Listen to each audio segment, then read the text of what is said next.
urbano y lo rural, pero también lo urbano y lo turístico. Sí.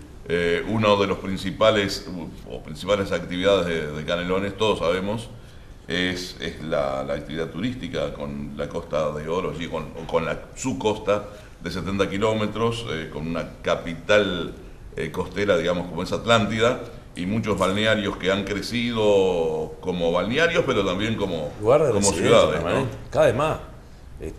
La relación y allí los servicios también tienen que estar a la orden del día. Yo tengo muchos amigos en la Costa de Oro. No, cuando llueve no puedo salir, tengo unos pozos, unas calles que no se pueden transitar, pero claro, lo que el intendente decía, ¿no?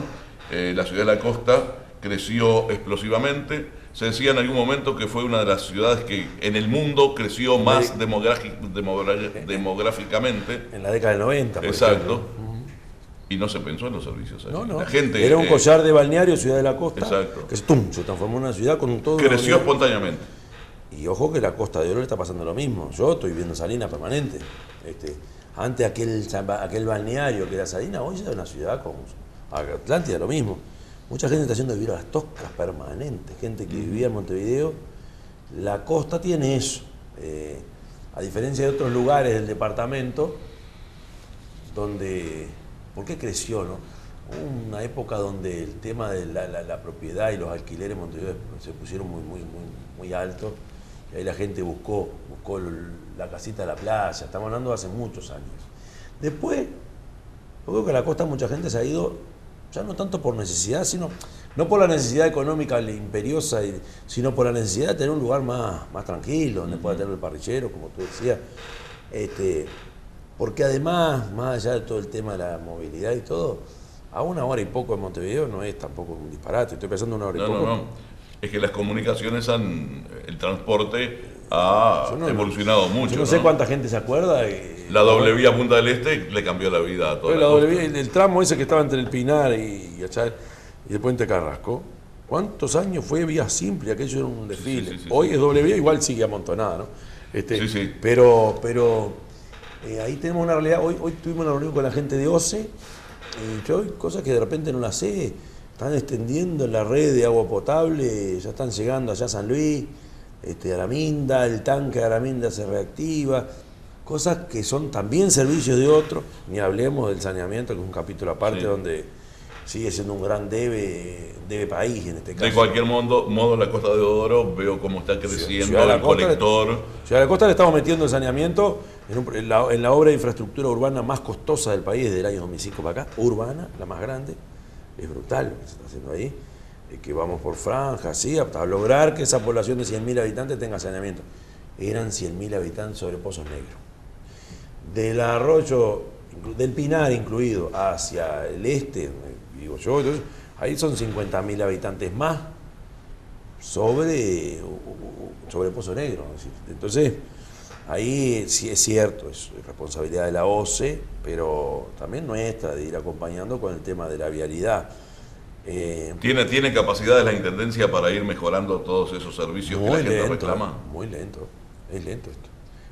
A ver, yo puedo ir resolviendo, y lo estamos haciendo, ir asfaltando algunos de los accesos fundamentales de las ciudades nuestras y los balnearios, lo asfalta si le hacemos más o menos cunetas, o resolver el tema de los macrodrenajes en algunos lugares.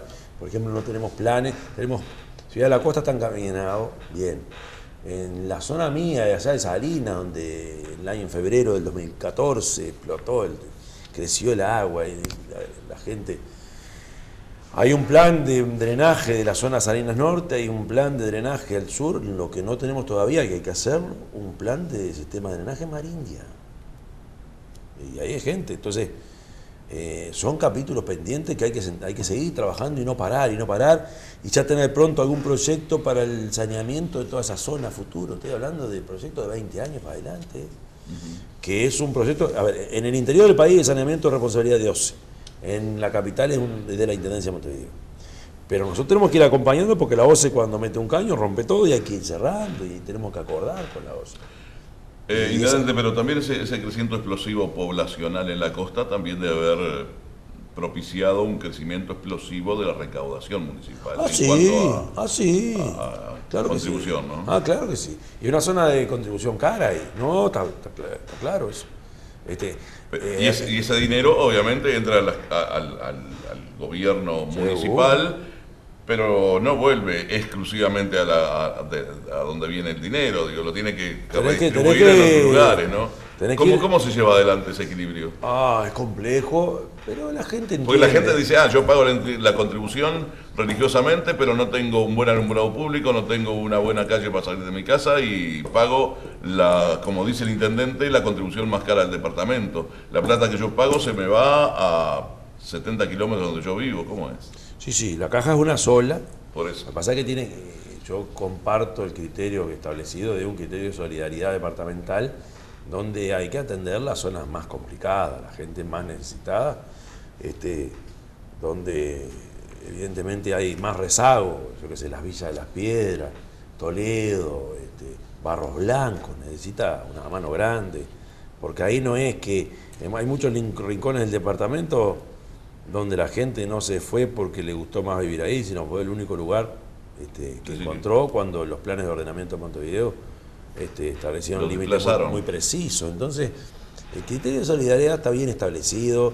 Casualmente en la zona donde la contribución es más alta, donde menos morosidad tenemos, por ejemplo en la ciudad de la costa, donde menos morosidad hay. Esto es un dato importante que yo siempre lo digo en todos lados. Entonces, yo creo que está bueno.